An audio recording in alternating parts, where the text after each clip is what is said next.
Hello friends, তো সকলকে উল্টো রথের অনেক অনেক অনেক শুভেচ্ছা, অনেক ভালোবাসা, অভিনন্দন। তো আমরা এসেছি আজকে আমাদের রথ মন্দিরে। আজকে উল্টো রথ, তাই জন্য জগন্নাথ আবার মাসির বাড়ি থেকে নিজের বাড়ি চলে যাবে। তো সেই কারণেই প্রস্তুতি করা হচ্ছে। রথের মধ্যে জগন্নাথ, বলরাম, সুভদ্রাকে আনা হবে। তো তারই প্রস্তুতি চলছে। আমরা অনেকক্ষণ আগেই চলে এসেছি।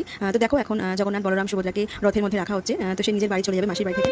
তো আজকে একটা খুব অসাধারণ দৃশ্য দেখতে পেলাম। যখন জগন্নাথ, বলরাম, সুভদ্রাকে রথে আনা হচ্ছিল, তো তখন সুন্দর একটা পুষ্পবৃষ্টি হলো, হালকা ঝিরিঝিরি বৃষ্টি, যেটা কিনা আমি আজকে দেখলাম। খুবই ভালো লাগলো আমার। তো তোমাদের কাদের কাদের এই এক্সপিরিয়েন্সটা হয়েছে অবশ্যই আমাকে জানিও কিন্তু। তো দেখো রথ আমাদের মোটামুটি রেডি হচ্ছে আস্তে আস্তে।